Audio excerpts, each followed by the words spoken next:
नमस्कार, स्वागत है आपका डीबी लाइव ब्रेकिंग में। मैं हूं समीर आत्मज मिश्र और मेरे साथ हैं अमलेंदु उपाध्याय।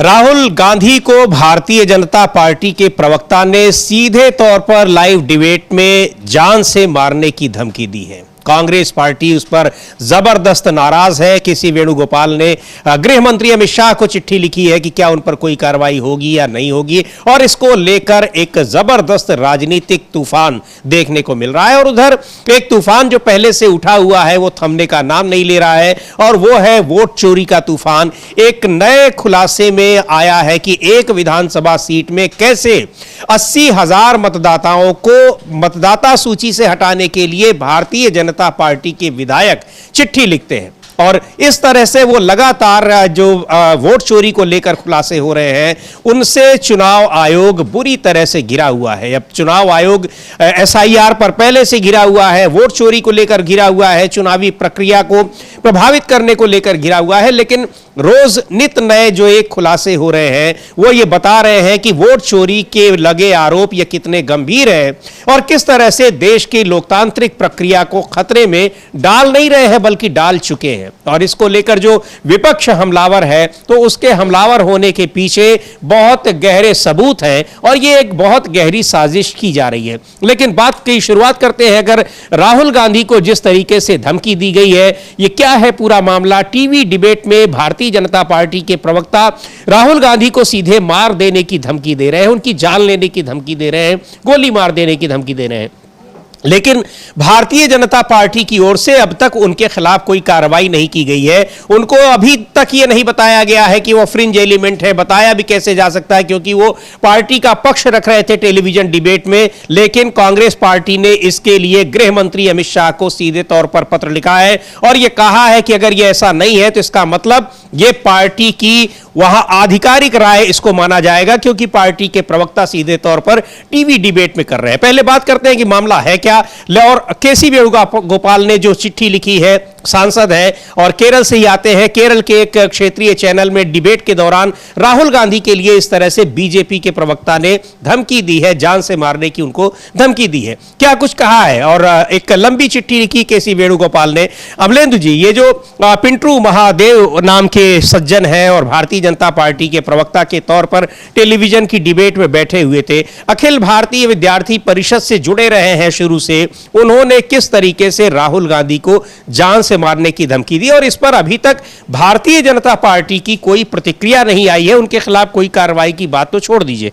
हाँ समीर जी, भारतीय जनता पार्टी की कोई प्रतिक्रिया नहीं आई है और एकदम से चुप्पी जो है भारतीय जनता पार्टी ने साध ली है। और ये लाइव डिबेट में पिंटू महादेव जो बीजेपी के नेता हैं, प्रवक्ता हैं, उन्होंने राहुल गांधी को सीधे सीधे जान से मारने की धमकी दी और ये कहा कि उनके सीने में गोली उतार दी जाएगी। ये लाइव हो गया।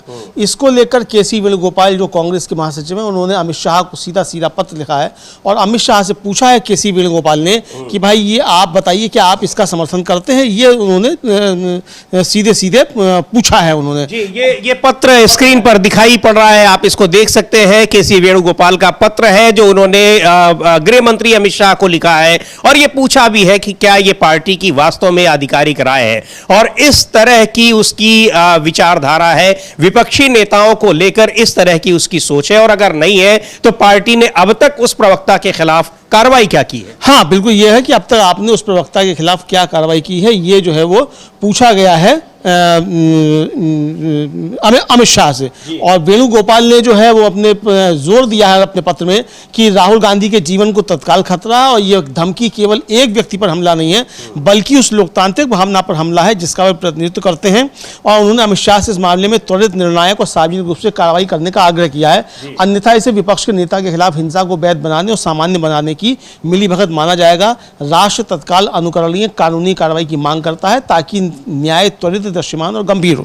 ये समीर जी उन्होंने लिखा है और कांग्रेस ने भी इसको लेकर ट्वीट किया है और कहा है कि बीजेपी ने सारी हदें जो हैं वो पार कर दी हैं। तो देखते हैं कांग्रेस पार्टी का जो ट्वीट है और क्या लिखा है कांग्रेस पार्टी ने, और ये कहा है कि भारतीय जनता पार्टी ने किस तरह से सारी हदें पार कर दी हैं, यानी विपक्षी नेताओं को किस तरीके से निशाना बनाया जा रहा है या उनकी सोच में क्या रहता है कि विपक्षी नेताओं के लिए उनके मन में क्या भाव रहते हैं। यहाँ लोकसभा में नेता के प्रतिपक्ष हैं और देश की जो सबसे बड़ी दूसरी पार्टी है, सबसे बड़ी विपक्षी पार्टी है, उसके नेता हैं, उनको लेकर किस तरीके से बीजेपी के प्रवक्ता खुले मंच पर इस तरह की धमकी दे रहे हैं एक लाइव डिबेट के दौरान, जबकि उस समय वो अपनी पार्टी को का प्रतिनिधित्व कर रहे हैं। तो कांग्रेस पार्टी ने इसको लेकर बहुत ही तल्ख टिप्पणी की है और केसी वेणुगोपाल के उस पत्र को टैग भी किया है जिसमें उन्होंने गृह मंत्री अमित शाह से इसके बारे में जानकारी मांगी है और पूछा है कि क्या कार्रवाई की जा रही है इस प्रवक्ता के खिलाफ।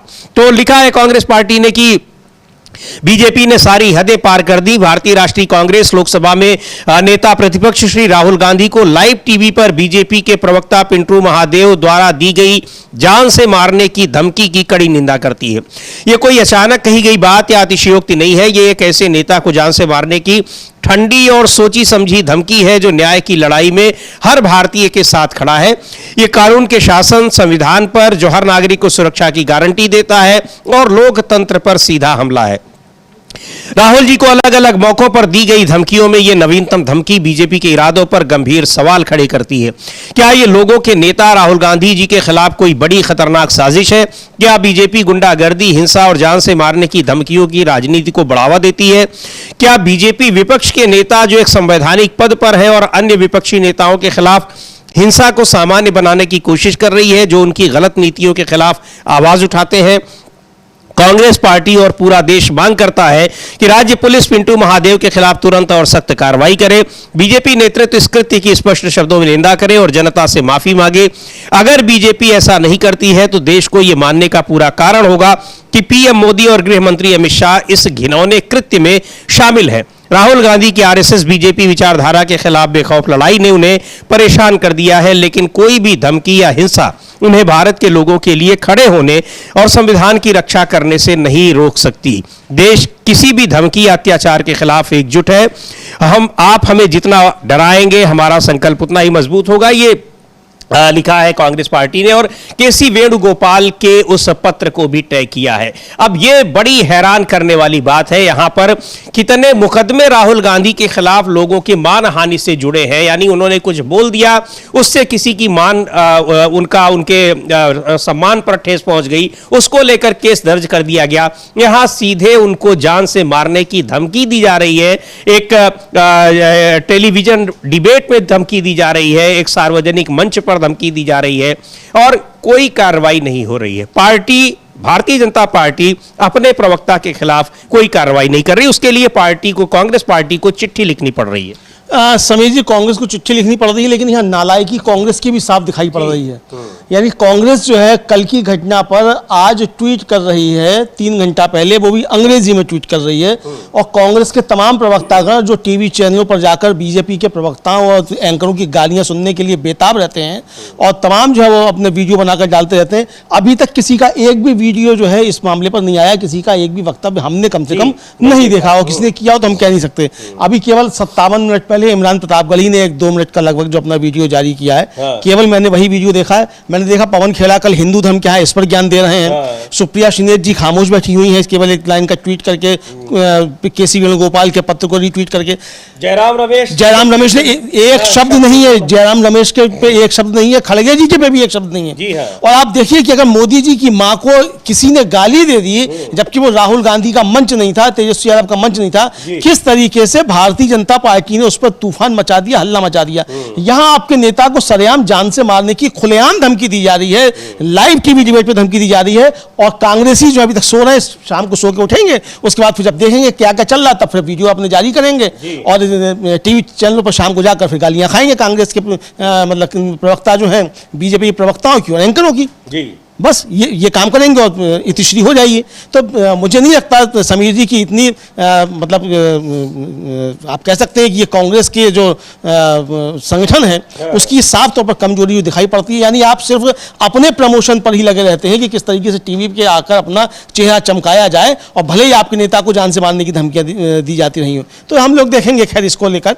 लेकिन पवन खेड़ा ने एक ट्वीट किया है, उसको देख लेते हैं पवन खेड़ा का क्या ट्वीट है। लेकिन बिल्कुल सही कह रहे हैं कि यहां पर आपके नेता को और नेता प्रतिपक्ष को इस तरीके से जान से मारने की धमकी दी जा रही है और उनको लेकर कई बार इस तरह की बातें की जाती हैं। उनकी सुरक्षा को लेकर चिंता सीआरपीएफ ने जताई हुई है, जिसको उनकी सुरक्षा में लगाया गया है, लेकिन कांग्रेस पार्टी के नेताओं की तरफ से अभी बहुत ही डल प्रतिक्रियाएं आ रही हैं और ऐसा लग रहा है कि जैसे उनको इस बात की कोई परवाह नहीं है। केसी वेणुगोपाल की चिट्ठी के अलावा खैर पवन खेड़ा का यह ट्वीट है और उन्होंने पवन खेड़ा का, और अभी हमें पता चल रहा है कि पवन खेड़ा का एक बयान भी आ गया है। हम इस ट्वीट के बाद उस बयान को भी सुनवा देते हैं, लेकिन कम से कम अब तो आ गया है इस कार्यक्रम के दौरान। अमलेंदु जी, हमें लग रहा है कि आपकी बात सुन ली क्या उन्होंने? सुन ली या सुन ली, सवाल इसका नहीं। सवाल ये कि 16 घंटे पहले जब आप अंग्रेजी में एक ट्वीट कर रहे हैं तो आप उसमें वीडियो क्यों नहीं बना सकते? जब आप 17 घंटे पहले ये बता रहे हैं कि हिंदू धर्म क्या है,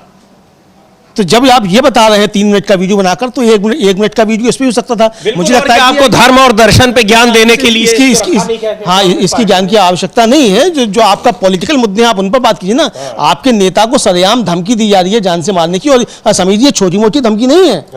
मतलब जिस तरीके की लगातार चीजें आ रही है राहुल गांधी को लेकर, और खुद पवन खेड़ा आपने उस ट्वीट में लिख भी रहे हैं जो 16 घंटे पहले उन्होंने ट्वीट किया अंग्रेजी में कि खड़गे जी का पत्र जो है जिस तरीके से लीक कर दिया गया, ये जानबूझकर जो है उनकी सुरक्षा को लेकर, और सीआरपीएफ जो उनकी सुरक्षा को लेकर पहले भी पत्र लिख चुकी है। तो ये छोटा मोटा मसला नहीं है, इसको मुद्दा बनाना चाहिए निश्चित तौर पर, लेकिन आप मुद्दा क्यों नहीं बना पा रहे हैं? सवाल ये है। जी बिल्कुल, ये सवाल है और ये गंभीर मुद्दा है, और नेता प्रतिपक्ष को किस तरीके से खुलेआम जान से मारने की धमकी दी जा रही है और उस नेता के खिलाफ वो पार्टी कोई कार्रवाई भी नहीं कर रही है। खैर, सुनते हैं पवन खेड़ा ने अब इस धमकी पर जो राहुल गांधी को टीवी डिबेट के दौरान भारतीय जनता पार्टी के प्रवक्ता ने पिंटू महादेव ने धमकी दी है, उस पर क्या कहा है उन्होंने, क्या उनका बयान आया है, सुन लेते हैं।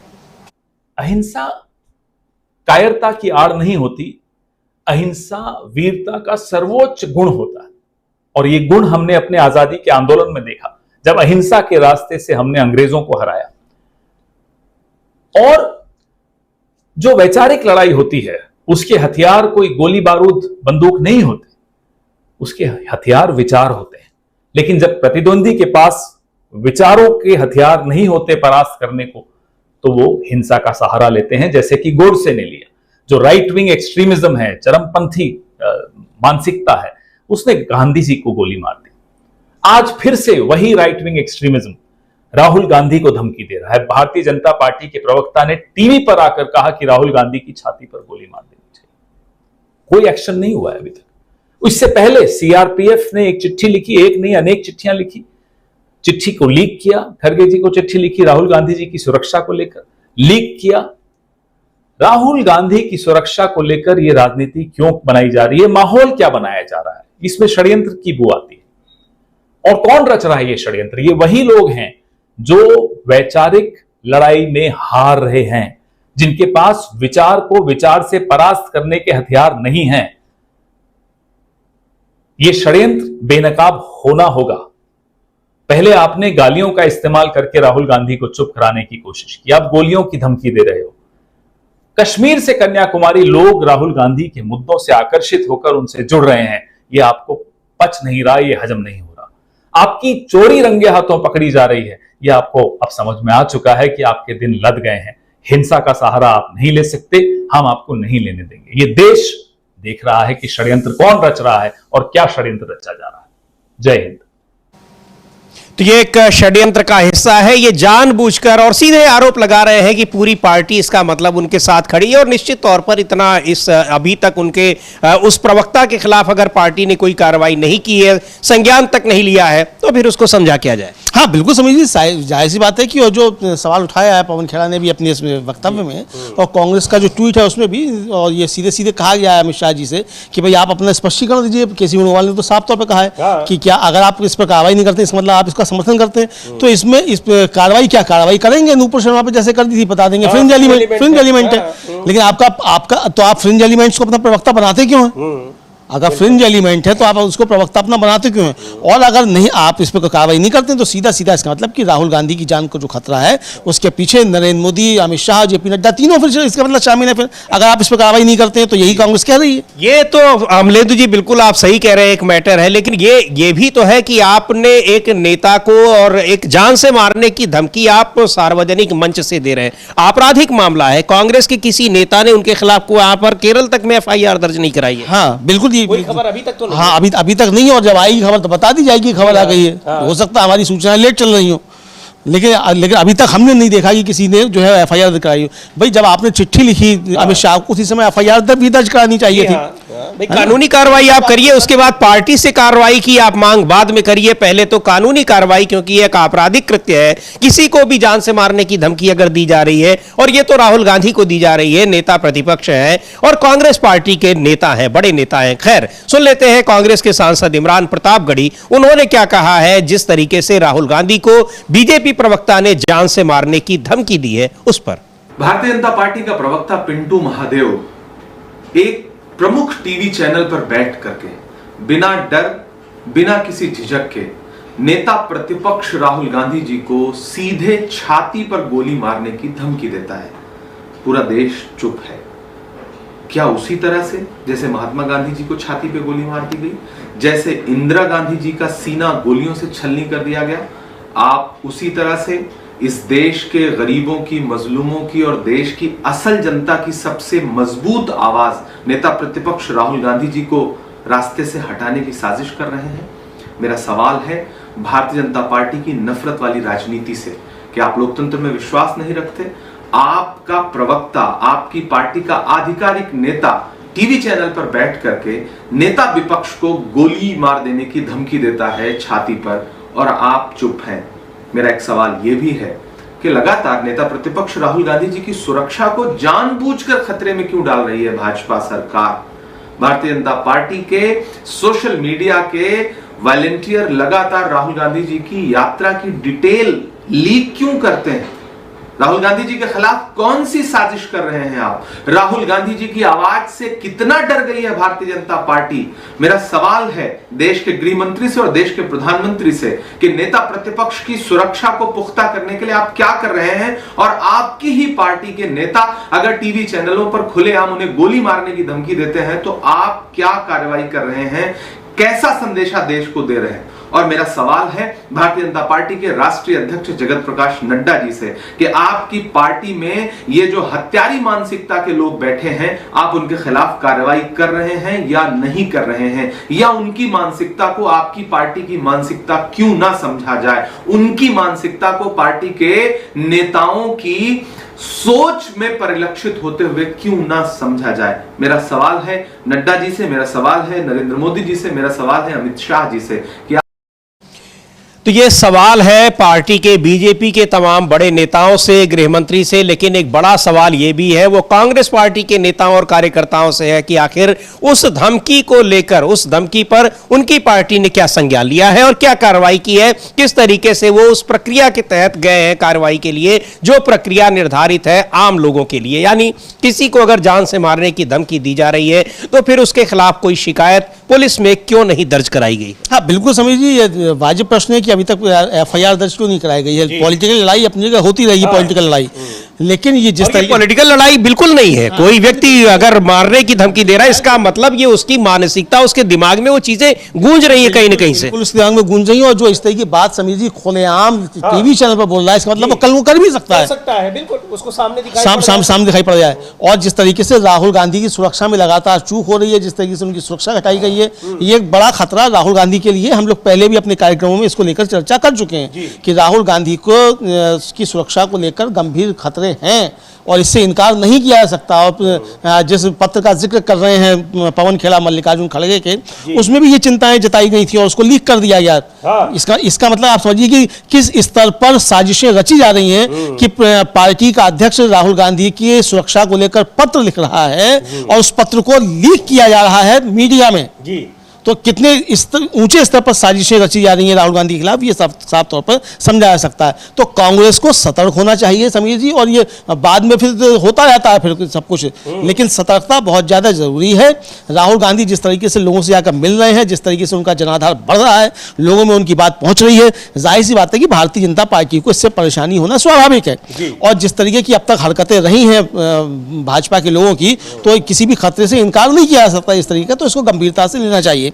कार्यक्रम शुरू करने से पहले समीर जी, हमने तमाम कांग्रेस के नेताओं के एक्स हैंडल जो थे वो सबके खंगाले, बीवी श्रीनिवास का खंगाला हमने पवन खेड़ा जी का खंगाला 16 घंटे पहले का ये ट्वीट मिला हमको अंग्रेजी में, वो हमने दिखाया, सुप्रिया श्रीनाथ का देखा, सुरेंद्र राजपूत का देखा, तमाम हम लोगों ने देखे, लेकिन हमको जो था वो चर्चा नहीं मिली, तब हमको टिप्पणी करने के लिए मजबूर होना पड़ा। बिल्कुल, चूंकि कोई भी अभी तक इस पर कोई प्रतिक्रिया नहीं दिखाई पड़ रही थी, और ये जो इस पत्र के अलावा, लेकिन अब आ रहे हैं बयान, और जिस तरह से पवन खेड़ा हो चाहे इमरान प्रतापगढ़ी हो, उन्होंने चिंता जताई है। लेकिन इस चिंता से ज्यादा चिंताजनक बात यह है कि आखिर उस व्यक्ति के खिलाफ कानूनी कार्रवाई क्यों नहीं कर रही है भारतीय कांग्रेस पार्टी, जिस व्यक्ति ने, यानी बीजेपी के जिस प्रवक्ता ने सीधे तौर पर राहुल गांधी को जान से मारने की धमकी दी है। और एक बता दें आपको कि एक रीजनल चैनल में केरल में, वहां पर बीजेपी के प्रवक्ता पिंटू महादेव ने राहुल गांधी को सीधे तौर पर जान से मारने की धमकी दी।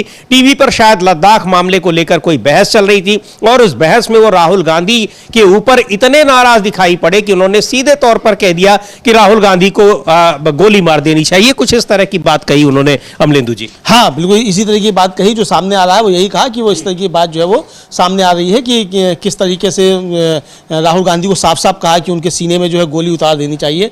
ये जो था वो आया, इस तरीके के सुनने में आया, तो ये साफ तो देखने को आया है। जयराम रमेश ने भी जो है पवन खेड़ा का जो वीडियो है उसको रीट्वीट कर दिया है, बहुत मेहरबानी की है उन्होंने भी, और उन्होंने एक लाइन खुद से एक लाइन नहीं लिखी है। वो जो क्या है, सेवांग थाराचिन क्या एक्स सर्विसमैन, 3 मिनट पहले उस पर उनका कोई जो है अंग्रेजी में ट्वीट आ गया है, लेकिन राहुल गांधी पे उनकी भी अभी जो है वो नहीं आए हैं, तो सो के तो उठ गए हैं। चूंकि 3 मिनट पहले कुछ ट्वीट कर रहे हैं तो इसका मतलब सो के तो उठ गए हैं। वह ठीक है, कांग्रेसी समय से जागे या ना जागे उनका मसला है।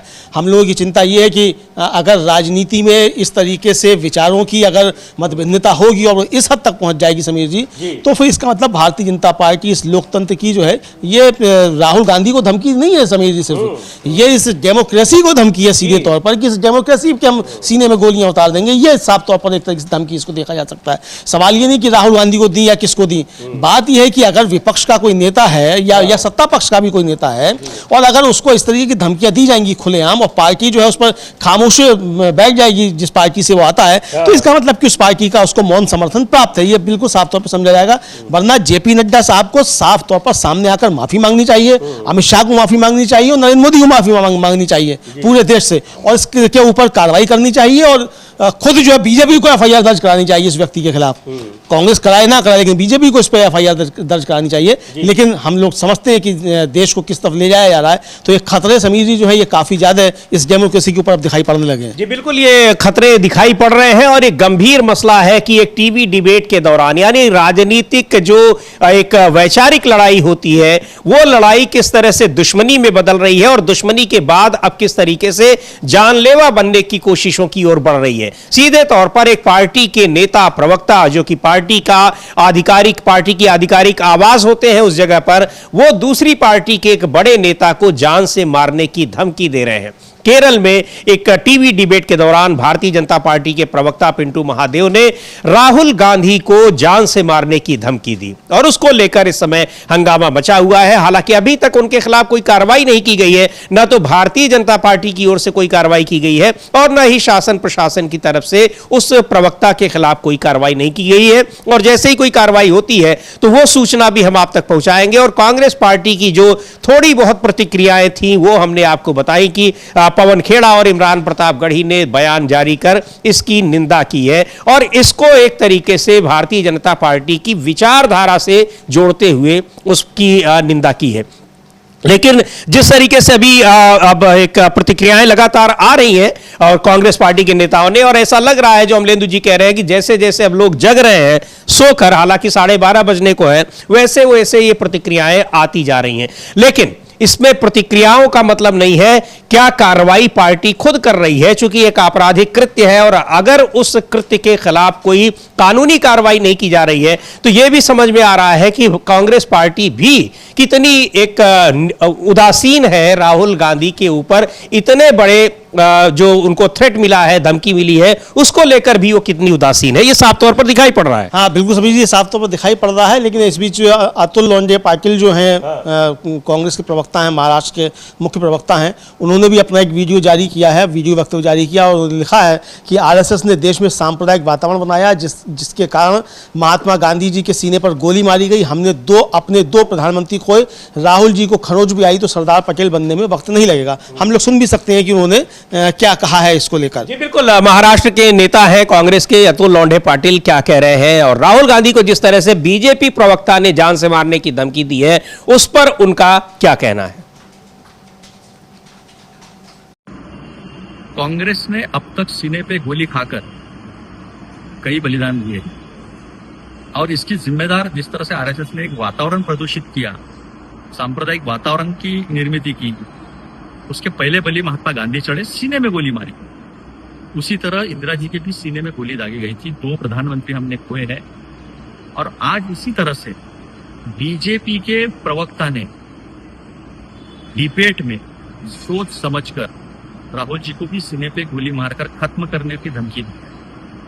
कहा हो नड्डा जी, आपका प्रवक्ता है ना, राहुल गांधी देश नेता प्रतिपक्ष है देश के, पूरे देश की माफी मांगी आप।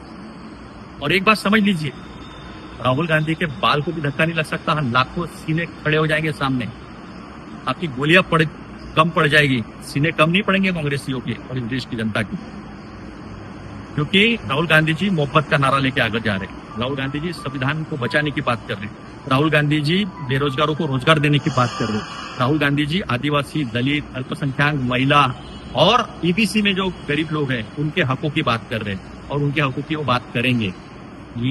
इसी तरह के हकों की बात गांधी जी ने की थी, उनके सीने में गोली दागी। राहुल गांधी जी के सीने में गोली दाग नहीं पाओगे आप, लाखों सीने सामने आ जाएंगे। हमारी मांग है कि उनकी सुरक्षा पुख्ता की जाए, जिसने इस तरह की धमकी दी उसे कानूनन सजा हो और नड्डा जी इस देश की माफी मांगे।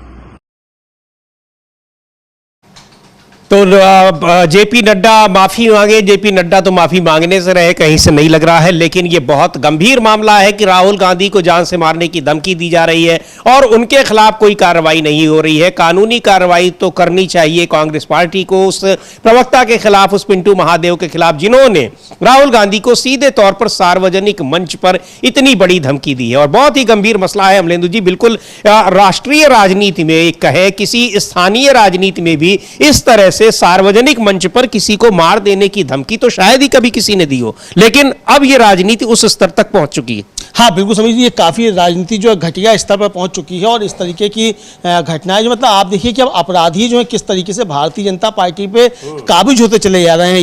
ये नई बीजेपी है, ये नरेंद्र मोदी की बीजेपी है, जहां अपराधी खुलेआम जो है पार्टी के प्रवक्ता बन जा रहे हैं और खुलेआम जो है देश के जो नेता विपक्ष है उसको खुलेआम टीवी चैनल पर जो है लाइव धमकी दे रहे हैं कि सीने में गोली उतार देनी चाहिए। ये साफ तौर पर धमकी दी जा रही। तो आप समझ सकते हैं कि कितना तुच्छ मतलब स्तर पर भारतीय जनता पार्टी देश की राजनीति को लेकर जा रही है।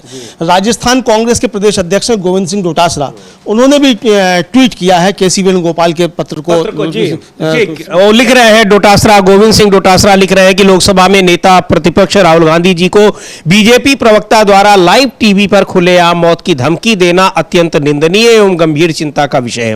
मोदी सरकार के संरक्षण में पनपी नफरत और हिंसक राजनीतिक सोच का नतीजा है कि राहुल जी और गांधी परिवार को बार बार हत्या की धमकी दी जाती है। भारत की एकता और अखंडता के लिए पूर्व प्रधानमंत्री स्वर्गीय इंदिरा गांधी जी और स्वर्गीय राजीव गांधी जी की शहादत देश झेल चुका है। ऐसे में नेता विपक्ष को यह धमकी लोकतांत्रिक व्यवस्था पर सीधा हमला है। केंद्र सरकार और गृह मंत्री अमित शाह चुप क्यों हैं? अगर कड़ी कार्रवाई नहीं होती तो यह स्पष्ट हो जाएगा कि मोदी सरकार नफरत और हिंसक राजनीति को बढ़ावा दे रही है। यह है राजस्थान प्रदेश कांग्रेस के अध्यक्ष। और राजस्थान की कांग्रेस पार्टी की नेता हैं दिव्या महिपाल मदेरणा, उन्होंने भी इस पर तल्ख टिप्पणी की है और लिख रही है कि भाजपा प्रवक्ता द्वारा लाइव टीवी पर नेता प्रतिपक्ष राहुल गांधी जी को मौत की धमकी देना न केवल बेहद शर्मनाक है बल्कि हमारे लोकतांत्रिक मूल्यों और संवैधानिक परंपराओं पर सीधा प्रहार है। राहुल गांधी जी ऐसे परिवार से आते हैं जिन्होंने देश की एकता और लोकतंत्र की रक्षा करते हुए अपनी दादी श्रीमती इंदिरा गांधी जी और अपने पिता श्री राजीव गांधी जी को शहादत में खोया है। ऐसे में इस प्रकार की धमकियां और भी गंभीर और असहनीय हैं। यह साफ है कि भाजपा और आरएसएस की विचारधारा के खिलाफ राहुल गांधी जी की मजबूत लड़ाई ने इन्हें बुरी तरह विचलित कर दिया है, लेकिन राजनीतिक असहमति का जवाब हिंसा और धमकियों से देना लोकतंत्र की आत्मा पर हमला है। कि श्री केसी वेणुगोपाल जी ने इस मामले में गृह मंत्री को पत्र लिखकर तुरंत कठोर कार्रवाई की मांग की है। मैं भी ये मांग करती हूं कि केंद्र सरकार ऐसे उदाहरणात्मक कदम उठाए जिससे भविष्य में कोई भी व्यक्ति इस स्तर तक गिरने की हिम्मत न कर सके। लेकिन संवाद और संवैधानिक राजनीति से चलता है, न कि धमकियों और हिंसा से। ये सही, बिल्कुल सही बात है। लेकिन संविधान में और देश के कानून व्यवस्था में बहुत सारे आपके पास एक रास्ते हैं, आपके पास उपकरण हैं जिनके जरिए आप इस तरह की आपराधिक प्रवृत्ति के लोगों को सजा दिला सकते हैं। तो यह भी एक बड़ा सवाल है कि आखिर कांग्रेस पार्टी या कांग्रेस पार्टी के कार्यकर्ता क्या कर रहे हैं, उन्होंने अब तक उनके खिलाफ कौन सी कानूनी कार्रवाई की है। लेकिन ये बहुत गंभीर मसला है कि एक विपक्षी पार्टी के नेता को एक सत्तारूढ़ पार्टी का कोई व्यक्ति इस तरीके से खुलेआम जान लेने की धमकी दे दे। हाँ बिल्कुल समीर जी, ये काफ़ी गंभीर मसला है, मतलब छोटा मोटा इसको मसला नहीं समझा जाए। और ये राजनीति का जो पतन हो रहा है ये उसकी तरफ ये साफ तौर पर इशारा है कि किस तरीके से भारतीय जनता पार्टी जो है राजनीति का पतन कर रही है। और इसको एक तरीके से वहाँ समझा जाता है कि ये बहुत अच्छी ऐसी बात है। हम लोग टीवी डिबेट्स पर भी देखते हैं समीर जी कि किस तरीके से भाजपा के प्रवक्ता अशोभनीय शब्दों का इस्तेमाल करते हैं, माँ बहन तक की गालियाँ देते हैं, और वो प्रवक्ता जो है भारतीय जनता पार्टी में प्रमोट होते हैं। देखा था कांग्रेस के नेता सुरेंद्र राजपूत को किस तरीके से गाली दी थी एक प्रवक्ता ने, और वो फिर उन चैनलों पर बैठ रहे हैं और बड़े आराम से बैठ रहे हैं, उनके खिलाफ कोई कार्रवाई नहीं, उनके खिलाफ कोई कार्रवाई नहीं हो रही। और ये नालायक चैनल जो है समीर जी, यही शब्द कहना चाहिए, ये भी उनको बैठा रहे हैं। ये भी बैन नहीं करते कि भाई आपने हमारे चैनल पर आकर आपने जो आप शब्दों का इस्तेमाल किया हम आपको नहीं बैठाएंगे, ये भी उनको बैठा रहे हैं। तो नालायकी जो कहा जाए ये सब तब बढ़ती हुई दिखाई पड़ रही है साफ तौर पर कि किस तरीके से ये मतलब राजनीति का भी स्तर गिर रहा है और टीवी पे डिबेट जो उनका तो इस तरह गिरा ही दिया है पिछले 10 सालों में देखा जाए जब से मोदी जी की सरकार बनी है। लेकिन भाई सबको जो है वो बीजेपी अपने स्तर पर ले आना क्यों चाहती है? आखिर क्यों चाहती है कि सब बीजेपी के स्तर पर आए? बीजेपी गिरना चाहती है, गिरे, कौन रोक रहा है बीजेपी को गिरने से? लेकिन ये गंभीर चिंता का विषय, ये सिर्फ राजनीति गिरते हुए स्तर का नहीं, आप देश के एक नेता को इस तरीके की खुलेआम धमकी दे रहे हैं जान से मारने की, तो एक बहुत गंभीर मसला है। और मुझे लगता है कि इस पर वहाँ की सरकार जो है उसको भी तुरंत इस पर कार्रवाई करनी चाहिए। केरल की सरकार को भी और सख्त कार्रवाई इस पर जो होनी चाहिए। और केंद्र सरकार जो है उसको राग द्वेष से ऊपर उठकर राहुल गांधी की सुरक्षा के पुख्ता इंतजाम करने चाहिए। और निजी खुन्नस जो है वो मोदी जी को कोई निजी खुन्नस हो सकती है राहुल गांधी से, अमित शाह जी को कोई निजी खुन्नस हो सकती है राहुल गांधी से, लेकिन उस निजी खुन्नस की बजाय आपको ध्यान रखना पड़ेगा कि वो भी एक संवैधानिक पद पर बैठे हुए व्यक्ति हैं, उनकी सुरक्षा का पूरा ध्यान रखना सरकार की जिम्मेदारी है। सरकार अपनी जिम्मेदारी से भाग नहीं सकती। जी बिल्कुल, एक गंभीर मसला है कि किस तरीके से सीधे तौर पर एक सार्वजनिक मंच पर टीवी डिबेट में राहुल गांधी को जान से मारने की धमकी बीजेपी के प्रवक्ता दे रहे हैं और उनके खिलाफ अब तक कोई कार्रवाई भी नहीं हो रही है। खैर, कार्रवाई कोई होती है तो हम आप तक ये सूचना पहुंचाएंगे, लेकिन बहुत गंभीर मसला है। कांग्रेस पार्टी की ओर से लगातार तल्ख प्रतिक्रियाएं जरूर आ रही हैं।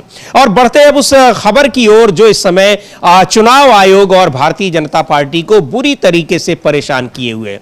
एक बार फिर बड़ी संख्या में चुनावी मतदाता सूची से मतदाताओं के नाम हटाने की बातें आई हैं और नाम हटाने की सिफारिश बीजेपी के नेता ने की और उसके बाद नाम हटाए गए हैं। यह खुलासा तो लगातार वोट चोरी को लेकर, मतदाता सूची से नाम हटाने को लेकर, मतदाता सूची में अपने हिसाब से नाम जुड़वाने को लेकर कई खबरें आ रही हैं और इनसे यह साबित हो रहा है कि किस तरीके से एक षड्यंत्र के तहत मतदाता सूची में और पूरी की पूरी चुनावी प्रक्रिया में कैसे यहां पर एक षड्यंत्र किया जा रहा है। और इसका पूरी जिम्मेदारी जो है वो चुनाव आयोग पर है, जबकि चुनाव आयोग पूरी प्रक्रिया को हर बार सही बताने की कोशिश कर रहा है। बड़ा मसला है अमलेंदु जी, एक विधानसभा सीट से 80,000 मतदाताओं के नाम हटा दिए गए और साफ तौर पर यह जाहिर है कि ये मतदाता वो हैं जो विपक्षी पार्टियों को दे रहे हैं, क्योंकि ये बीजेपी को ऐसा लगता है। हाँ सभी जी, 80,000 मतदाता जो है एक ही निर्वाचन क्षेत्र यानी एक ही कॉन्स्टिट्यूंसी में,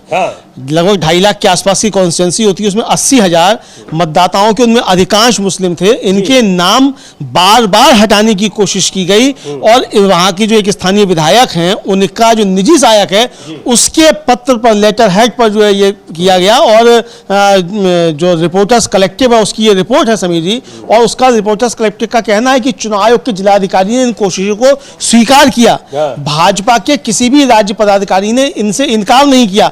अभी तक चुनाव आयोग ने मतदाता सूची में हेराफेरी करने की कोशिश करने वालों के खिलाफ कोई कानूनी कार्रवाई नहीं की है और ज्ञानेश कुमार जी ने अभी तक हाथ भी नहीं पटका है कि या तो हलफनामा देना होगा या देश से माफी मांगनी होगी। अभी तक ज्ञानेश कुमार जी का हाथ भी नहीं पटका गया है एक भी बार। तो ये सवाल उठ रहा है कि आखिर चुनाव आयोग इन क्या बेईमानियों को होने देना चाहता है। राहुल गांधी जो आरोप लगा रहे हैं कि ज्ञानेश कुमार वोट चोरों के संरक्षक हैं, तो क्या यह बात सही है? अगर यह बात सही नहीं है तो ज्ञानेश कुमार जी को तुरंत जिसने भी ये वोट काटने की कोशिश की उसके खिलाफ FIR दर्ज करानी चाहिए।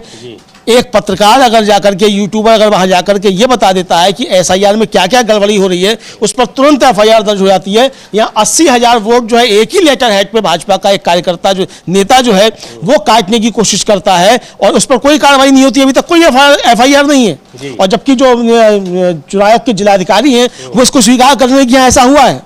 तो सवाल तो खड़े होते हैं सभी जी। इसका मतलब राहुल गांधी सही आरोप लगा रहे हैं ज्ञानेश कुमार जी के ऊपर, यही समझा जाए। जी बिल्कुल, और इसको लेकर वहां पर वो स्वीकार भी किया है जो निर्वाचन अधिकारी यानी जो जिले के जिलाधिकारी होते हैं कि हाँ इस तरह की कोशिशें की गई हैं। 80,000 नामों को एक ही विधानसभा में मतदाता सूची से हटाने की कोशिश की गई है और यह मामला है बिहार के पूर्वी चंपारण का, उसी बिहार का जहां के SIR का मामला इस समय काफी ज्वलंत हो चुका है और सुप्रीम कोर्ट में भी वो गया है। सुप्रीम कोर्ट में भी सुनवाई हो रही है। उस मुद्दे पर सुप्रीम कोर्ट कई बार लताड़ भी लगा चुका है चुनाव आयोग को। हाँ बिल्कुल, चुनाव को लताड़ लगा चुका है समीर जी। और जब सुप्रीम कोर्ट में बहस चल रही थी तब भी ये बात आई कि आप जिनके नाम काट रहे हैं उनको ये बताइए कि ये किसने इसके लिए नाम काटने के लिए कहा, फॉर्म सबमिट किसने भरा। और ये रिपोर्ट बताती है समीर जी कि इन मुस्लिम मतदाताओं के नाम हटाने के लिए चुनाव आयोग के जिलाधिकारी यानी जो निर्वाचन पंजीकरण अधिकारी या ERO हैं और बिहार के मुख्य निर्वाचन अधिकारी, इनको औपचारिक लिखित आवेदन प्रस्तुत किए गए। एक आवेदन ढाका से भारतीय जनता पार्टी के विधायक पवन कुमार जायसवाल के निजी सहायक के नाम से दिया गया था। दूसरा आवेदन पटना स्थित भाजपा के राज्य मुख्यालय के लेटर हेड पर दिया गया। बीजेपी की स्टेट कमेटी जो है उसके लेटर हेड पे ये नाम काटने के लिए दिया गया और औपचारिक लिखित आवेदन प्रस्तुत किए गए। तो ये इनका साफ कहना है और ये रिपोर्टर कलेक्टिव जो कहती है कि हम ये साबित कर पाए हैं कि ढाका निर्वाचन क्षेत्र में मुस्लिम मतदाताओं को बड़े पैमाने पर अलग करने और उन्हें सूची से हटाने का यह एक व्यवस्थित और लक्षित प्रयास था। गलत जानकारी देकर मतदाता सूचियों में छेड़छाड़ और हेरफेर करने के ऐसे प्रयास हैं, लेकिन चुनाव आयोग के अधिकारियों ने ढाका में बड़े पैमाने पर नागरिकों को मताधिकार से वंचित करने का प्रयास करने वालों के खिलाफ कोई कार्रवाई नहीं की। कांग्रेस ने इसको लेकर समीर जी ट्वीट किया है। कांग्रेस ने इसको लेकर सवाल उठाए और कहा है कि बिहार में वोट चोरी का खेल है, वो हम लोग देख सकते हैं। कांग्रेस का जो ट्वीट है और कांग्रेस के नेता राज बब्बर ने भी सवाल उठाया और कहा है उन्होंने कि वोट चोरी हुआ है और वोट चोरी हो भी रहा है लगातार, और चूंकि वो खुद भी इसके भुक्तभोगी रहे हैं, कैसे रहे हैं वो हम लोग बताएंगे। पहले देखते हैं कि क्या जो कांग्रेस पार्टी ने इस वोट चोरी को लेकर नए खुलासे को लेकर जो ट्वीट किया है उसमें क्या लिखा है। लिखा है कि बिहार में वोट चोरी का खेल। पूर्वी चंपारण के ढाका विधानसभा में बीजेपी ने करीब 80,000 मुस्लिम वोटरों के नाम काटने की साजिश रची है। इसके लिए बीजेपी के ऑफिशियल लेटर हेड पर चुनाव आयोग को पत्र लिखा गया।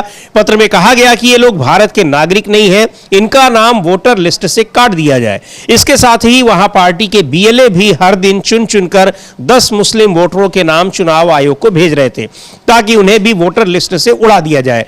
वोट चोरी के इस खेल में चुनाव आयोग सब जानकर भी अनजान बना रहा और बीजेपी का पूरा साथ दिया। आप खुद सोचिए, अगर सिर्फ एक विधानसभा क्षेत्र में ये इतनी बड़ी धांधली कर रहे हैं तो पूरे बिहार में किस हद तक वोट चोरी को अंजाम दिया होगा।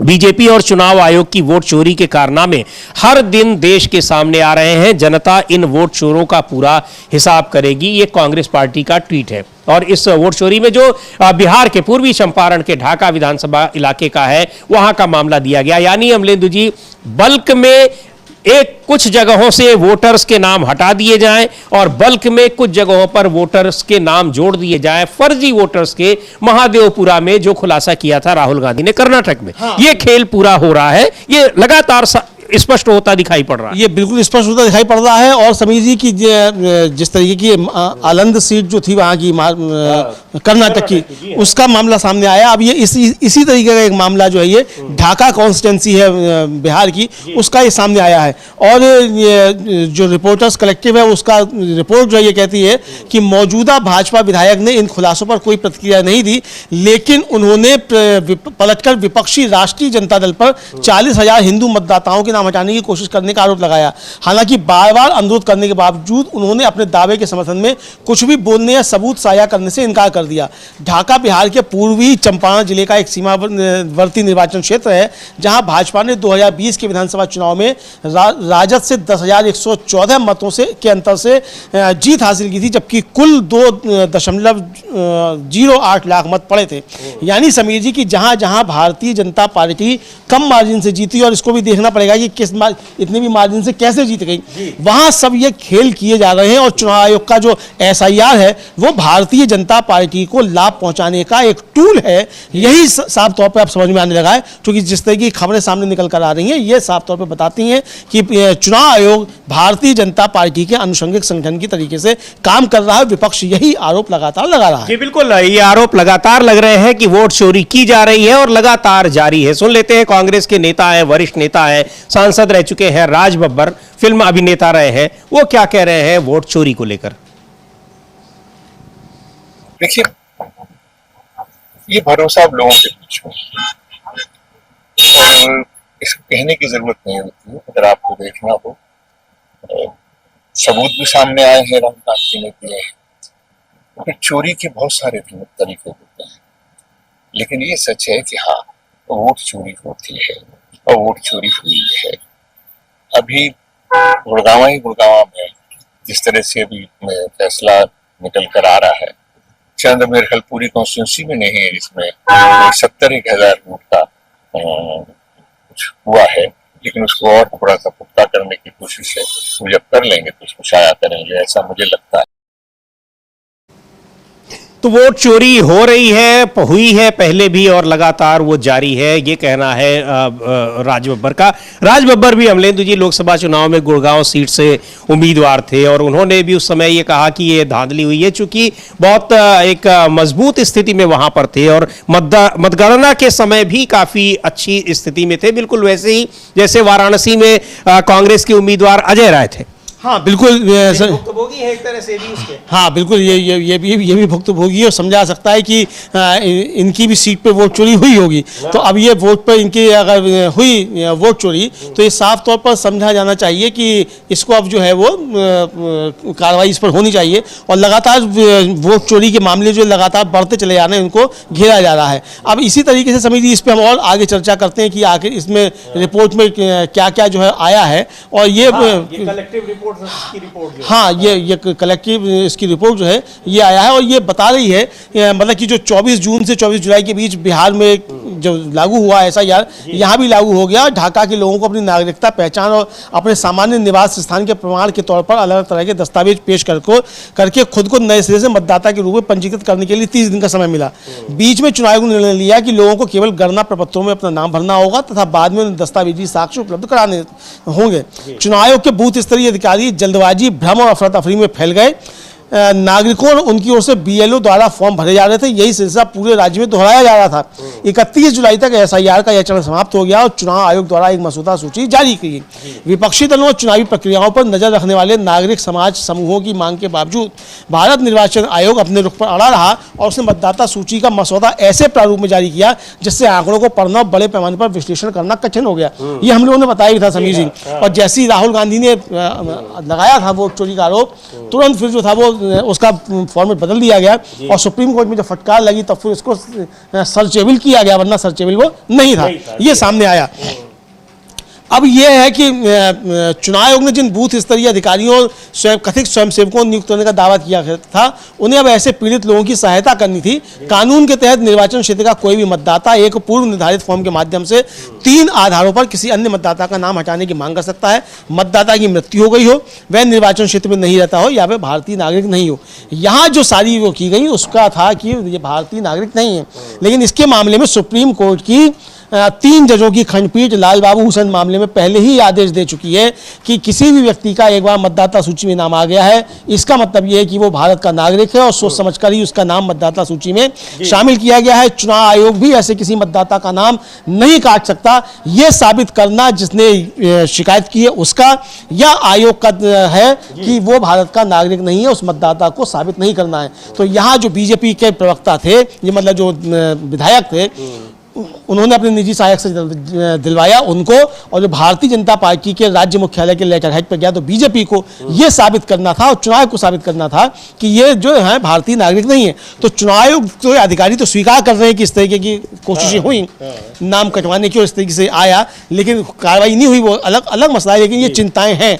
अब जो फाइनल लिस्ट आएगी उसमें नाम होंगे कि नहीं होंगे, ये आने जब फाइनल लिस्ट आएगी तब मालूम पड़ेगा। समीर जी बिल्कुल, फाइनल लिस्ट आएगी। अभी तो ड्राफ्ट लिस्ट आई है और उसमें 65 लाख लोगों के नाम गायब हो गए हैं। फाइनल लिस्ट आएगी, उसमें क्या होता है, और 30 सितंबर को ये कार्रवाई पूरी होनी, उसके बाद वो लिस्ट आएगी। लेकिन वोट चोरी को लेकर जो लगातार एक के बाद एक खुलासे हो रहे हैं वो बहुत हैरान करने वाले हैं, और किस तरीके से चुनाव आयोग साफ तौर पर दिखाई पड़ रहा है कि वो जैसे भारतीय जनता पार्टी के लिए ही काम कर रहा हो कि किसी भी तरीके से उसको बीजेपी को चुनाव जितवाना है। ये साफ है, बीजेपी के नेता लिख कर दे रहे हैं कि आप हटाइए, और उस पर उसको ये संज्ञान में लिया जा रहा है, और ये कहा भी जा रहा है, स्वीकार भी किया गया है कि उनके लेटर हेड पर इस तरह की शिकायतें आई हैं।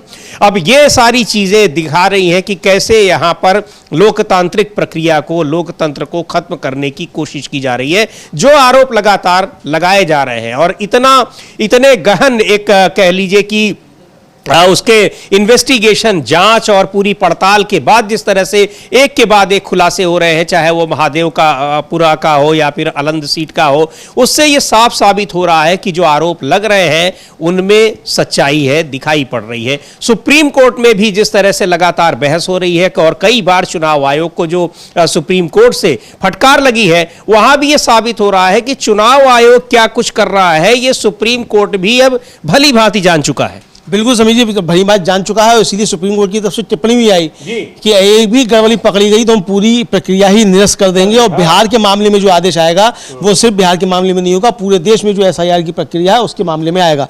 अब ये रिपोर्ट जो है वो आगे समिति काफी गंभीर बातें कहती है, और रिपोर्ट कहती है कि शिकायत और संशोधन दर्ज करने की अंतिम तिथि 31 अगस्त थी।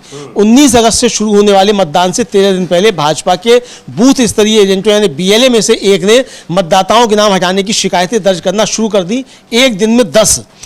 और रिपोर्ट कहती है कि हमने भाजपा द्वारा जिला निर्वाचन पंजीकरण अधिकारी जो जिले के प्रभारी चुनाव के अधिकारियों के पास दायर की गई सभी याचिकाओं को देखा। जिन लोगों को भाजपा हटाना चाहती थी वे सभी मुस्लिम थे। प्रत्येक याचिका पर पार्टी की ओर से उसके BLA द्वारा हस्ताक्षर किए गए थे, जिसमें कहा गया था कि मैं एतद द्वारा घोषणा करता हूं कि मेरे द्वारा दी गई जानकारी मुझे दी गई मतदाता सूची के भाग के उचित सत्यापन के आधार पर है। मैं झूठी घोषणा करने के लिए जनप्रतिनिधि अधिनियम 1950 की धारा के 31 के दंडात्मक प्रावधानों से अवगत हूं। जब यह हलफनामा देकर कह रहा है तो चुनाव आयोग FIR दर्ज क्यों नहीं कर रहा है? उनके नेताओं के खिलाफ जिन्होंने दिया है, वरना दे सबूत। चुनाव आयोग ने क्यों नहीं मांगा? तो यह राहुल गांधी का आरोप सही है कि ज्ञानेश कुमार वोट चोरों को बचा रहे हैं, वरना ज्ञानेश कुमार जी हाथ पटक कर कहते कि हलफनामा दिया है तुमने तो सबूत दो, और सबूत नहीं दोगे तो FIR दर्ज होगी। ज्ञानेश कुमार जी ने FIR दर्ज क्यों नहीं कराई? अब ये सवाल बनता है समीर जी, ये गंभीर चीजें इस पे साफ साफ बताई गई हैं। और फिर ये कहती है कि कानून की धारा 31 कहती है कि मतदाता सूची में हेरा फेरी करने के लिए गलत और झूठे दावे करना दंडनीय अपराध है। BLA ने यह नहीं लिखा कि उनकी पार्टी इन नामों को क्यों हटाना चाहती है। फॉर्म में BLA को कारण बताने की जरूरत है। इस स्तर पर इस बीएलए और उनकी पार्टी भाजपा को संदेह का लाभ दिया जा सकता है कि मतदाता सूची में कुछ गलत नाम शामिल थे जिन्हें वे हटाना चाहते थे और यह एक निर्वाचन क्षेत्र से मतदाताओं को हटाने का कोई व्यवस्थित और लक्षित प्रयास नहीं था। कुल मिलाकर 13 दिनों की अवधि में 130 नामों को हटाने की सिफारिश की गई थी। तो ये इस तरीके से चीज़ें सामने समीर जी आ रही हैं और ये गंभीर रिपोर्ट जो है ये आ रही है और ये कहता है कि मतदाता सूची पर आपत्ति दर्ज कराने के आखिरी दिन अन्य लोगों सहित एक और पत्र निर्वाचन अधिकारी ईआरओ के पास पहुंचा। ये ढाका निर्वाचन क्षेत्र के बूथ स्तर पर भाजपा के एजेंट धीरज कुमार के हस्ताक्षर से लिखा गया था। धीरज कुमार ढाका बीजेपी के विधायक के निजी सहायक हैं और इस प्रस्तुतिकरण में कहा गया कि जो लोग जनवरी 2025 तक मतदाता सूची में नहीं थे उन्हें निवास प्रमाण पत्र सहित ईसीआई द्वारा अनिवार्य विभिन्न दस्तावेजी प्रमाण पत्र किए बिना ईएसआई मसौदा सूची में डाल दिया गया था। लेकिन बार बार आवेदन कुछ 100 नामों के लिए नहीं था बल्कि ढाका निर्वाचन क्षेत्र की मतदाता सूची से 78,384 मतदाताओं के नाम हटाने के लिए था और उनके नाम और ईपीआईसी नंबर व्यवस्थित रूप से आवेदन में सूचीबद्ध किए गए थे। एक ही आवेदन पे 78,384 मतदाताओं के नाम काटने के लिए बीजेपी के विधायक के निजी सहायक के द्वारा दिया गया। ये आखिरी दिन जो दिया गया ये सामने आया समीर जी। बिल्कुल, तो ये इतना इस तरीके का खेल कि यहाँ पर 80,000 लगभग 80,000 लोगों के नाम मतदाता सूची से हटाने के लिए बीजेपी के विधायक उनके निजी सहायक की ओर से ये सिफारिश की जा रही है चुनाव आयोग को। चुनाव आयोग इसको स्वीकार भी कर रहा है लेकिन उनके खिलाफ कोई कार्रवाई नहीं होती है और क्यों नहीं होती है अब ये बड़ा सवाल है। दूसरी बात ये कि उनको सिर्फ इसलिए उनका नाम को मतदाता सूची से हटाने की सिफारिश की जा रही है कि वो मुस्लिम है और इस देश के नागरिक नहीं है। यानी अब या तो बीजेपी के नेता तय कर रहे हैं कि कौन इस देश का नागरिक है और कौन नहीं है और दूसरी बात ये कि या तो चुनाव आयोग तय कर रहा है कि कौन इस देश का नागरिक है या कौन नहीं है। नहीं, चुनाव आयोग तो कह ही रहा है, वो तो सुप्रीम कोर्ट में हलफनामा देके कह रहा है कि हमें ये तय करने का अधिकार है। अब ये तो सुप्रीम कोर्ट तय करेगा कि चुनाव आयोग को है कि नहीं है। लेकिन बीजेपी जो एक ही लेटर हेड पे समझिए अगर 78,000 से ज्यादा नाम दे रही है कि नाम काट दिए जाएं तो फिर इसके साथ दस्तावेज करने चाहिए ना। फिर ये मुझे लगता है ये तो सीधे सीधे नरेंद्र मोदी को चुनौती है कि उनकी सरकार में 78,000 जो विदेशी नागरिक यहाँ आ गए मतदाता भी बन गए। तो ये तो सीधे सीधे नरेंद्र मोदी को चुनौती दी जा रही है, अमित शाह को चुनौती दी जा रही है। बहरहाल समीर जी, तेलंगाना में भी यूथ कांग्रेस ने वोट चोरी का बड़ा खुलासा किया है और उसी स्टाइल में किया है जिस तरीके से राहुल गांधी ने अलंद विधानसभा सीट को लेकर किया था। वो जो कांग्रेस की प्रेस कॉन्फ्रेंस है यूथ कांग्रेस की, वो हम देख सकते हैं कि तेलंगाना में किस तरीके से वोट काटे गए हैं। जी बिल्कुल, तो सुन लेते हैं, देखते हैं कि किस तरीके से तेलंगाना में वोट चोरी का ये मामला उसका पर्दाफाश किया है तेलंगाना में कांग्रेस पार्टी ने और किस तरीके से क्या कहा है वोट चोरी कैसे हो रही है। और यह बहुत ही एक गंभीर मसला है कि कुछ जगहों पर मतदाता सूची में फर्जी नाम जोड़े जा रहे हैं और कुछ जगहों पर मतदाता सूची से नाम हटाए जा रहे हैं। एसआईआर में और बिहार में यह साफ तौर पर दिखाई पड़ा और अब यह दिख रहा है उसको लेकर कई जगहों पर राहुल गांधी ने महादेवपुरा में पूरा एक ही विधानसभा में 1 लाख से ज्यादा वोट उसमें जोड़ने की बात कही थी। तो एक वोट चोरी का एक बड़ा मसला है और किस तरह से ये आगे बढ़ता जा रहा है, एक के बाद एक खुलासे हो रहे हैं। तो क्या कहा है तेलंगाना कांग्रेस ने वोट चोरी को लेकर, वहां पर किस तरह से मतदाता सूची में हेरफेर किया गया है, सुन लेते हैं। हमने जैसे राहुल जी ने बताया था उसी तरीके से हमने तेलंगाना के लगभग 1000 बूथ्स में हमने ये प्रोसेस करवाया था। हर बूथ में जो राहुल जी कह रहे हैं वोट चोरी महादेवपुरा में हुआ है करके, यहाँ पर भी हर बूथ में उस तरीके से वोट चोरी कर पार्लियामेंट इलेक्शन में हमारे कैंडिडेट्स को हरवाया गया है। जो मैं तेलंगाना फाइल्स जो कह रहा हूं, आप ये पहला एग्जांपल देखिए, ये जुबली हिल्स कॉन्स्टिट्यूंसी का है। जुबली हिल्स कॉन्स्टिट्यूंसी, एक नाम है नरेंद्र सिंह राठौड़, उनके फादर नेम है ज्ञान सिंह राठौड़, ये वोटर है। इस तरीके से जुबली हिल्स कॉन्स्टिट्यूंसी में 3 आईडी कार्ड्स है, दूसरा उन्हीं के नाम से। तो दूसरा हो गया नरेंद्र सिंह राठौड़, फादर नाम क्या है राजपूत ज्ञान सिंह राठौड़, यहाँ पे क्या है ज्ञान सिंह राठौड़, एक आईडी हो गया, ये दूसरा आईडी हो गया। तीसरा आईडी हो गया राठौड़ नरेंद्र सिंह, फिर राठौड़ ज्ञान सिंह, इनके नाम से 3 वोटर आईडी कार्ड रजिस्टर्ड है। ये इलेक्शन कमीशन ऑफ इंडिया क्या कर रही है? इलेक्शन कमीशन ऑफ इंडिया इसको लेके क्या कर रही है, ये एक आदमी के नाम से 3 आईडी कार्ड्स मौजूद है। अगर एक आदमी को एक ही वोट का राइट्स है, यहाँ पे ये 3 वोटर आईडी कार्ड किस लिए है, ये पहला हमने फाइंड आउट किया है। ये हो गया बूथ नंबर 183। ये जुबली हिल्स कॉन्स्टिट्यूंसी में टोटल जो हमने इरेगुलरिटीज फाइंड किया है, 4 लोग डिजीज्ड है, जो उनकी डेथ हो गई है, फिर भी वोटर लिस्ट में उनका नाम है। क्यों नाम है उनका वोटर लिस्ट में? इस तरीके से बहुत सारे बूथ्स में आपको देखने को मिलेगा कि वोट चोरी किस तरीके से कर रहे हैं। नेक्स्ट, ये वारंगल वेस्ट कॉन्स्टिट्यूंसी में यहाँ पर भी वैसे ही वोटर्स डिलीटेड, जो मलकाजगिरी का ये जो पार्लियामेंट हमारे जो last time chief minister contest किए थे, हम लगभग वहां पे हमारा पार्लियामेंट एमपी हुआ करते थे। इस बार हम बहुत सारे वोटों से वहां पे पीछे हैं। क्यों पीछे है? वो वोट चोरी की वजह से ही वहां पे हम पीछे होकर हमारा इस बार का कैंडिडेट वहां से हारा है। और नेक्स्ट, ये सबसे बड़ा फाइंडिंग है, आप एक बार ये लिस्ट देख लीजिए। सिंगल हाउस पे डोर नंबर 2 22-184 एक कंटोनमेंट असेंबली का एक घर है, वहां पे लगभग 74 वोट्स है। मैं पार्लियामेंट की बात कर रहा हूं, जीतना विषय नहीं है। यहाँ पे वोट चोरी किस तरीके से हो वो समझा रहा हूँ, वो दिखाना पड़ेगा ना। ये देखिए हाउस नंबर 222-184 ये घर है, ये सिंगल 2-3 फ्लोर्स का घर है।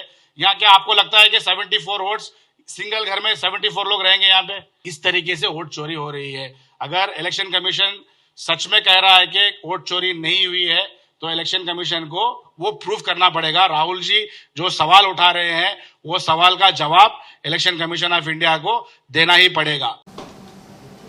तो ये वोट चोरी का सवाल और वोट चोरी तेलंगाना में किस तरीके से एक एक आईडी कार्ड पर 3-3 वोटर आई कार्ड बने हुए हैं और कैसे वहां पर वोट चोरी हो रही है, बिल्कुल उसी अंदाज में ये तेलंगाना की यूथ कांग्रेस ने खुलासा किया है वोट चोरी का, जैसे राहुल गांधी ने किया था। और यही सारी वजह है कि अगर कहा जा रहा है चूंकि इस वोट चोरी के मामले में तब या तो चुनाव आयोग घिरा है या भारतीय जनता पार्टी, और भारतीय जनता पार्टी के नेताओं की नाराजगी अब इस कदर बढ़ रही है कि वो राहुल गांधी को सीधे जान से मारने की धमकी दे रहे हैं, वो भी टीवी डिबेट में। हाँ बिल्कुल। और समीर जी, कांग्रेसी जो है वो जागना शुरू हो गए हैं। 1 मिनट पहले भी सुरेंद्र राजपूत जो कांग्रेस के प्रवक्ता हैं, उन्होंने भी अपना एक वीडियो और एक ट्वीट जो है वो पोस्ट कर दिया है, और वो लिख रहे हैं कि गांधी की हत्या करने वाले अब गांधी विचारधारा के वारिस राहुल गांधी की भी हत्या करना चाहते हैं क्या? भाजपा के प्रवक्ता ने खुलेआम राहुल गांधी को मारने की धमकी दी और नरेंद्र मोदी अमित शाह चुप हैं। ये संयोग है या प्रयोग है? सुन भी लेंगे हम लोग सुरेंद्र राजपूत को। और लगातार अब आ रही हैं प्रतिक्रियाएं, लेकिन बहुत ही गंभीर मामला है कि किस तरह से टीवी डिबेट में यानी सार्वजनिक मंच पर राहुल गांधी को बीजेपी के प्रवक्ता जान से मारने की धमकी दे रहे हैं।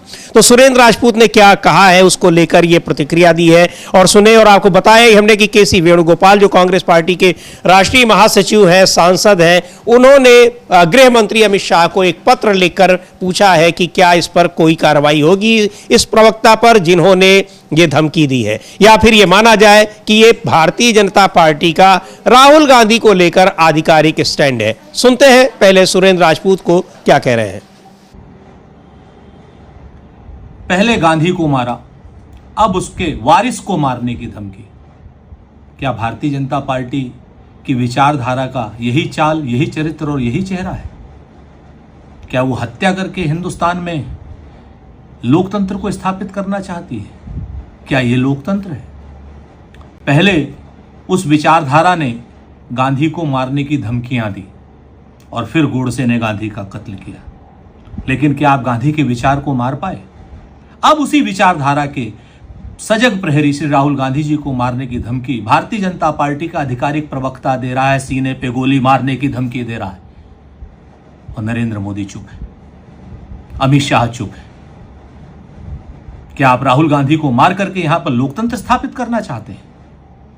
डिक्टेटोरियल एटीट्यूड स्थापित करना चाहते हैं? हिटलर शाही बनाना चाहते हैं? अगर उस हत्या की धमकी देने वाले को अब तक पार्टी से नहीं निकाला गया, तो क्या माना जाए कि अमित शाह और नरेंद्र मोदी की भारतीय जनता पार्टी लोकतंत्र में हिंसा का स्थान रखती है, हिंसा को जायज मानती है, हिटलर शाही रखती है? श्री राहुल गांधी जी को मारने की धमकी उस विचारधारा को जिंदा करने की धमकी है जो गोडसे की विचारधारा है। लोकतंत्र में हमारे मतभेद होते रहेंगे, लेकिन इस लोकतंत्र में हिंसा का कोई स्थान नहीं है, और भारतीय जनता पार्टी हिंसा का ही समर्थन कर रही है। कोई एक कार्यकर्ता या किसी दूसरे दल का आदमी हमारे मंच पे आकर के मोदी जी की मां को गाली दे जाता है, तो नरेंद्र मोदी जी पूरे बिहार नहीं पूरे हिंदुस्तान में उस गाली को भुनाने का काम करते हैं। अब तो हत्या की धमकी दी गई है और भारतीय जनता पार्टी के सीधे सीधे एक प्रवक्ता के द्वारा, और भारतीय जनता पार्टी के दूसरे प्रवक्ता के द्वारा मेरी मां को गाली दी गई थी। क्या ये दोनों एक ही विचारधाराएं नहीं है? ये लोग लोकतंत्र को खत्म करना चाहते हैं। अमित शाह जी, नरेंद्र मोदी जी, या तो उसको पार्टी से निकाल करके तुरंत जेल भेजिए, वरना यह माना जाएगा कि इस धमकी में भारतीय जनता पार्टी का प्रत्यक्ष या परोक्ष समर्थन है क्या।